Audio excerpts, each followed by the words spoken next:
The historic Assam movement was one of the famous movements in post-colonial India, mainly led by students of Assam. In this module, we will be understanding the 5 phases of the Assam movement as explained by Sanjeev Barua. The Assam Accord, signed on August 15, 1985 between Prime Minister Rajiv Gandhi and leaders of the movement that demanded the expulsion and disenfranchisement of foreigners, marked the end of 6 years of ethnic conflict and political instability in the state of Assam in northeastern India. The political turmoil began in the fall of 1979 when the All Assam Students Union AASU and the Assam Gana Sangram Parishad AGSP, an ad hoc coalition of a few regional, political and cultural organizations, sponsored a campaign drawing attention to the problem of illegal immigration into the state, mostly from Bangladesh. Relying on census data and electoral rolls that showed significantly higher rates of growth of population and of voters in Assam compared to the rest of that in the country, the movement leaders demanded that the central government take steps to identify, disenfranchise and deport illegal aliens. Several rounds of negotiations between the Government of India and the movement leaders failed to reach an agreement on the modes of determining the legality of alleged illegal aliens and on retroactively legalizing the status of some of the aliens. The years since 1979 saw governmental instability, sustained civil disobedience, campaigns and some of the worst ethnic violence in the history of post-independent India, including the killing of 3,000 people during the February 1983 elections. The Assam Accord incorporated significant concessions by the Government of India to the movement's demands. Fresh elections were held to the State Assembly in December 1985 and a new regional party, the Assam Gana Parishad AGP, was elected to power, which marked the return of political normalcy in the state. This module will analyze the episode of political turmoil in which ethnic conflict was the central theme. The events in Assam once again underline the volatility of ethnic conflicts to the politics of South Asia. The course of events reflect the changing and oscillating nature of ethnicity and the central role of manipulation of cultural symbols by the elites in the formation of ethnic identities, emphasized in recent scholarship on ethnicity. However, while some of these recent theoretical perspectives are more useful than the approaches that explain ethnic mobilization in terms of primordial givens or structural factors such as economic underdevelopment or split labor markets, the focus on identity formation, even with an instrumentalist orientation, cannot sufficiently explain certain aspects of the Assam events. For example, the variability of ethnic alignments and the changing political saliency of ethnicity in the short run. In the course of the Assam movement, the leaders constantly confronted the problem of political management of the coalition in support of their demands. The task was only partly a matter of reproduction of Assamese ethnic identity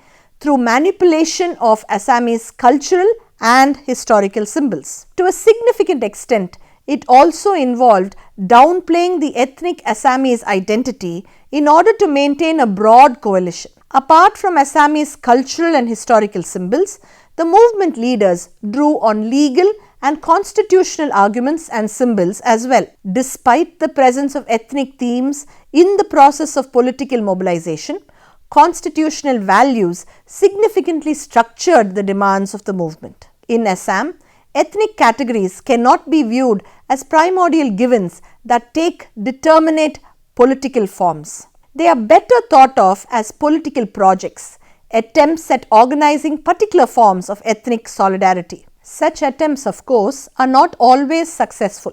Ethnic boundaries, therefore, are fluid. For instance, at certain times, linguistically defined ethnic solidarity may be salient. At other times, religiously defined solidarity may become salient, or at other times both forms of solidarity or neither form of ethnic solidarity may be salient. Nor are the boundaries of particular forms of loyalty, say of language loyalty, determinate. Since bilingualism is widespread, particular groups may express solidarity with speakers of one or the other language. Thus, the scope of the ethnic category Assamese can be exclusive or sometimes inclusive. It is therefore significant that none of the political or cultural organizations that were behind the Assam movement, like the All Assam Students Union, Assam Gana Sangram Parishad, that is the Assam Organization for People's Struggle, the Assam Sahitya Sabha, that is the Literature Society of Assam, not Assamese Literary Society, and the new political party, the Assam Gana Parishad, the People's Association of Assam, have the word Assamese or the autonym Assamia attached to them. Instead, they refer to the territory of Assam. This can be called an open door approach to the self-definition of an ethnic group, an effort at an inclusive as opposed to an exclusive definition that adapts to the imperatives of cultural diversity and the logic of ethnic oscillation according to situational requirements and continual ethnic change. Thus, an inclusive definition of the term Assamese would in effect be a coalition that would include all residents of Assam. An exclusive definition could include only those actually speaking the Assamese language, or perhaps only those who are indigenous speakers of the language rather than recent immigrants. Other ethnic categories such as Bengalis, Bengali Hindus, Bengali Muslims, Assamese Hindus, Assamese Muslims, Hindus, Muslims, and statutory categories such as plain tribals or minorities, or a category like tea garden workers, are all political projects that have more or less political saliency and differing incorporating capacities of different points of time. The same applies to some caste groupings as well. Politics constitutes and reconstitutes these categories. An ethnic group, therefore, is an ethnic coalition potentially divisible into many smaller ethnic subgroups. It follows that there are weak links in all ethnic projects and even in sub-ethnic projects.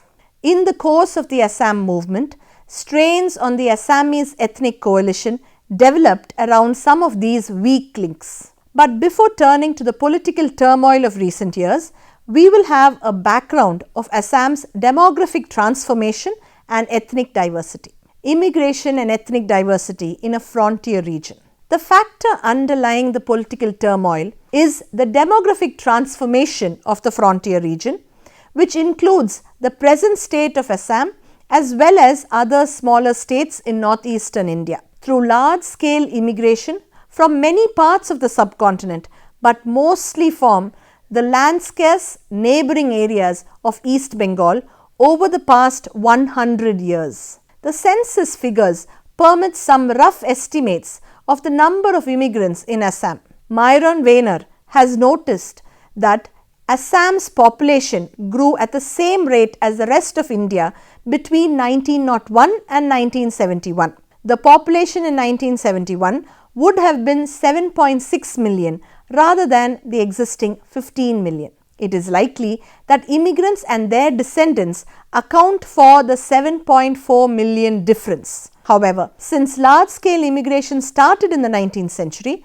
with the opening of tea plantations, Weiner also makes an estimate based on projections from the 1891 census. Immigrants and their descendants would then number 8.5 million and locals and their descendants 6.5 million, a minority. Even without immigration, Assam's indigenous population is extremely diverse in cultural, linguistic and religious terms. The 1971 census classifies Assam's population into speakers of 76 languages and dialects and a residual category consisting of 48 other languages and dialects. Of the languages, Assamese is an indigenous language. While speakers of Bengali are mostly immigrants in the districts of the Brahmaputra Valley, Bengali is an indigenous language in the Kachar district where, according to the 1971 census, 77.8% of the population spoke Bengali. Hindi, Gorakhi or Nepali, Oriya, Santali and Manda are languages spoken by immigrant groups. Bodo, Mikir, Miri or Mishing and Garo are indigenous languages, the first three being spoken by groups that fall within the statutory category Plains tribals. As for religious beliefs, the 1971 census records 72.5% of Assam's population as Hindus, 24.6% as Muslims, 2.61% as Christians and smaller numbers of Buddhists, Jains, Sikhs and residuals. It should be remembered, however, that the census figures cannot be taken as indicators of a pre-political and static objective reality about ethnic diversity. To a large extent, they reflect a group's subjective ethnic identification which is changeable over time. The category Assamese speakers, for instance, is not unambiguous. The total number of Assamese speakers in the census is likely to include substantial numbers of immigrants who may or may not actually speak Assamese. Large numbers of East Bengali Muslim peasant immigrants into the state identify themselves as Assamese speaking, resulting in a rise of Assamese speakers in the area that constitutes Assam today, from 36% in 1931 to 62% in 1951 to 61% in 1971. The number of foreigners. The leaders of the Assam movement argue that all immigrants from foreign countries, mostly from East Bengal, that is, the province of East Pakistan from 1947 to 1971, that became the sovereign state of Bangladesh, and from Nepal, except those who were legally granted citizenship status in India, are illegal aliens. How many foreigners are there in Assam? This question is at the crux of the political turmoil in Assam. This is unfortunately extremely difficult to answer.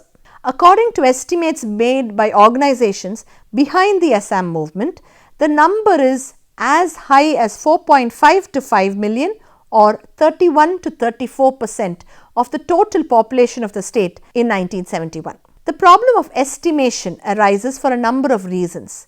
There are no official records of the entry of illegal aliens. The only source for making estimates is the census, but there are several problems with using census data. The only set of relevant census data that are likely to provide a direct estimate is the data on birthplace, but it is unlikely that immigrants of dubious legal status would provide accurate information on this. The language data are not helpful because of the tendency of Bengali Muslim immigrants to declare Assamese as their mother tongue. Most census-based estimates, therefore, are based on calculating the difference between the assumed natural rate of population growth and the actual rate of growth. This approach, apart from the methodological problems of arriving at an accurate natural rate of population growth of Assam, obviously does not allow for differentiation between immigrants from the rest of India and from foreign countries. Furthermore, since there was no census in Assam in 1981 because of the political turmoil, even such crude estimates are not possible for the period 1971 to 1981 when, according to the partisans of the Assam movement, large-scale immigration took place. Perhaps the lowest estimate is that which could be deduced from the census data on birthplace. According to the estimates made on the basis of these figures, there were 1.6 million foreign nationals with or without valid documents in Assam in 1971, amounting to 11% of the 1971 population of Assam. Estimates of the difference between the projected population based on Assam's natural rate of population growth and the actual population puts the number of immigrants into Assam at 1.9 million or 13% of the 1971 population. These estimates are significantly lower than the estimates cited by the organizations behind the Assam movement. While their estimates are likely to be exaggerations, it should be remembered that the present estimates are only valid for the number of immigrants in 1971. These figures are also lower than the Myron Wehner's estimates of Assam's immigrant population that we have discussed a little before this. Wehner's estimate which suggests that immigrants and their descendants constituted a majority of Assam's 1971 population, is based on the difference between Assam's actual 1971 population and the projected population based on Assam's 1891 and 1901 censuses. While one must carefully distinguish estimates of foreigners from estimates of immigrants and descendants, the latter are nonetheless significant for understanding Assam's ethnic politics. From ethnic accommodation to ethnic conflict.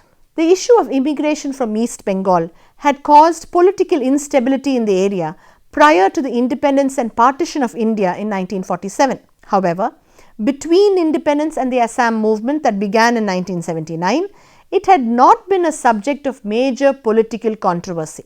Two factors that helped keep the immigration issue out of the political agenda were, first, the centrality of language issues in defining the contours of ethnic conflicts in the state, and second, the aggregation of interests within political parties, primarily the Congress, but in other parties as well, which in effect produced a tacit agreement among political leaders not to raise this explosive issue.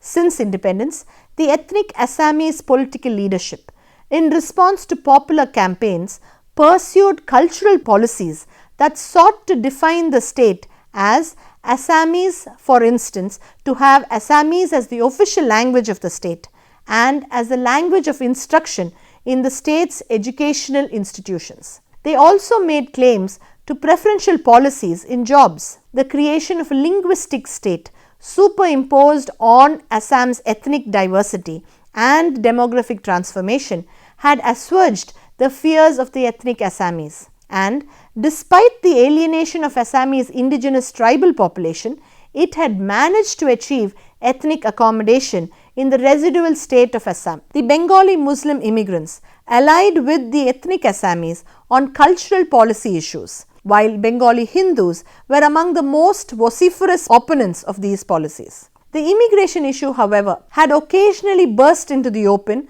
in the politics of the state since independence. In 1965, when relations with Pakistan were deteriorating, the state government, under instructions from New Delhi, began expelling Pakistani infiltrators. But the process had to be stopped when 11 members of the state legislative assembly protested that Indian Muslims were being harassed in the process and they threatened to resign. Major Muslim politicians from Assam, such as Fakhruddin Ali Ahmed, who became the President of India, and Moinul Haq Chowdhury, who was a member of the Central Cabinet in the early 1970s, were persuaded to relinquish their claims to the state's chief ministership and leave state politics because it was feared that such moves, which might suggest growing immigrant political power, might be politically destabilizing. With the Assam movement that started in 1979, the issue of Assam's demographic transformation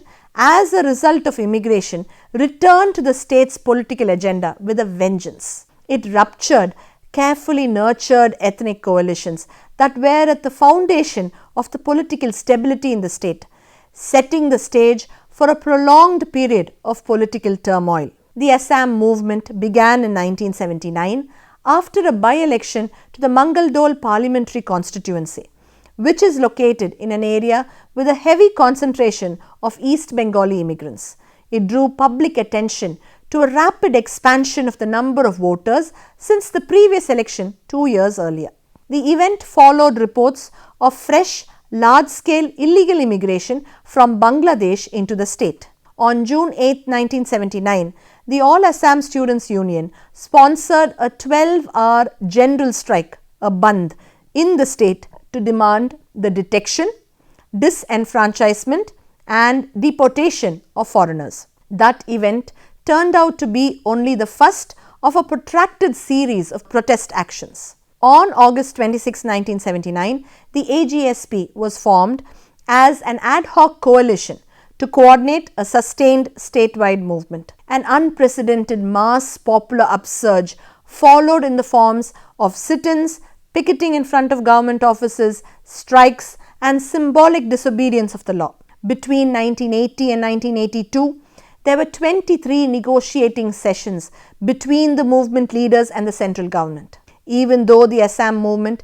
had immense popular support, there was considerable disagreement on the demands of the movement in Assam as well as in the rest of the country. For the Government of India, the political costs of agreeing to those demands would have been high. By the end of 1982, there was agreement that illegal aliens who came between 1951 and 1961 would be given Indian citizenship, and that those who came after 1971 would be deported. But the status of those who came between 1961 and 1971 was unresolved. It was reported that in the negotiations of October 1980, the government's position was that these immigrants should stay and the government would pay for their rehabilitation. There were also disagreements on the procedures to be used for the detection of aliens, that is, on the kind of documents to be relied upon to prove when a person had actually immigrated. The Assam movement leaders combined negotiations with general strikes and civil disobedience campaigns designed to demonstrate their power capability.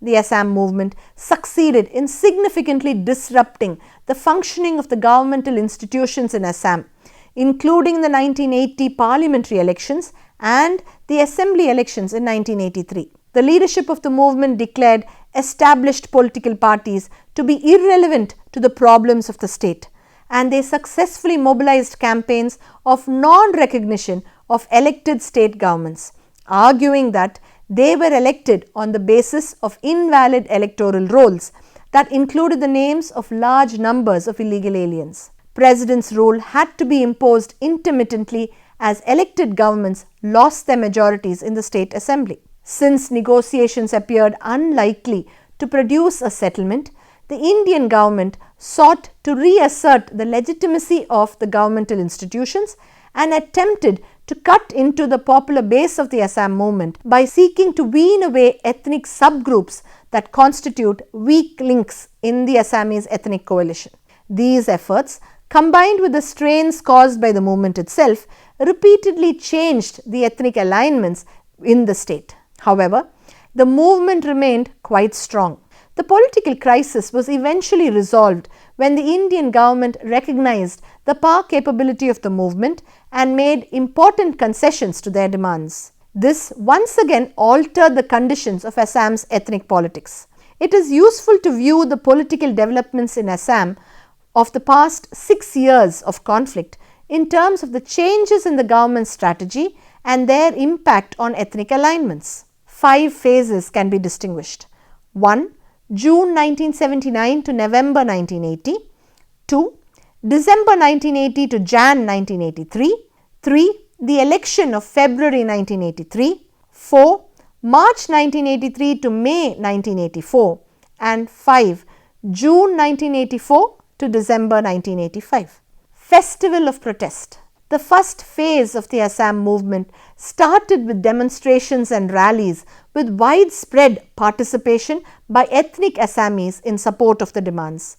This phase began with a mood of optimism about a negotiated settlement and ended with considerable pessimism about the prospects of a solution and signs of increasing fissures in the Assamese ethnic coalition. The movement began in the last days of the Janata Party period. The Janata ministry, headed by Golab Borbora, collapsed in September 1979, and the ramshackle coalition ministry that came to power, headed by Jogan Hazarika and consisting of factions of the erstwhile Janata Party, fell within 3 months. President's rule was imposed in December 1979 until the following December, when a Congress-I government came to power. That inaugurated a new phase in the state's politics. The first phase began with festive and mostly peaceful protest actions, but with some reports of ethnic violence. Ethnic conflicts and signs of confrontation between the government and the movement began to show by the middle of 1980. The next phase marked a significant accentuation of these trends.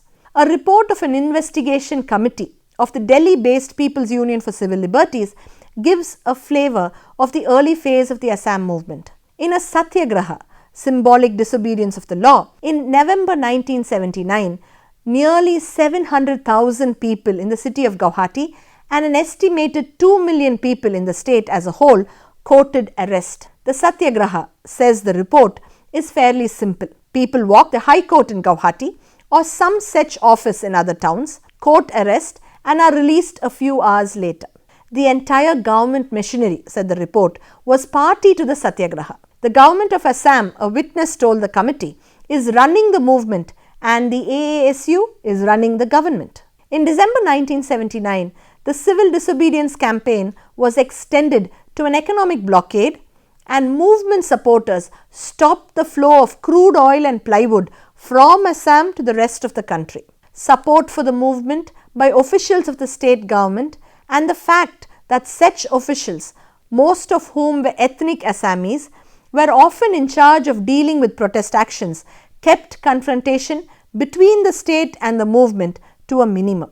Even when the government adopted a tough posture, usually as a result of prodding by the central government, confrontations between the protesters and the police were avoided. With enthusiastic support for the demands of the movement by major sectors of Assamese intellectual and cultural life, for example, literary societies, cultural associations, newspapers, magazines, and school and college teachers' associations, apart from the leadership role of the All Assam Students' Union, the Assam movement had extremely broad support among the ethnic Assamese. The campaign, in which hundreds of thousands participated with displays of distinctive Assamese cultural and historical symbols, acquired the appearance of a statewide cultural festival. Individuals and organizations with influence among segments of the plain tribals, a group that had lost significant amounts of cultivable land to East Bengali immigrants over time, and of tea plantation workers, also supported the movement. There were, however, some distinguished ethnic Assamese intellectuals and political figures, mostly of the political left, who were opposed to the movement. They complained of a suffocating intellectual atmosphere where there was little room for dissent. There were reports of terrorist attacks on opponents of the movement. The ethnic subgroups directly threatened by the demands of the movement were the East Bengali immigrants, both Hindu and Muslim. The increasing tendency to lump all East Bengali immigrants as Bangladeshis, irrespective of when they came, did little to assuage their fears.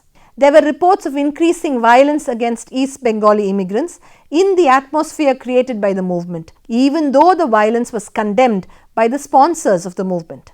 Initially, the attitude of most East Bengali immigrants was to lie low, and there were few efforts to present an organized opposition to the Assam movement by the groups directly threatened by their demands. Immigrants from other states of India also felt insecure. The leaders of the movement had to do some careful conflict management to assuage the fears of some of these groups.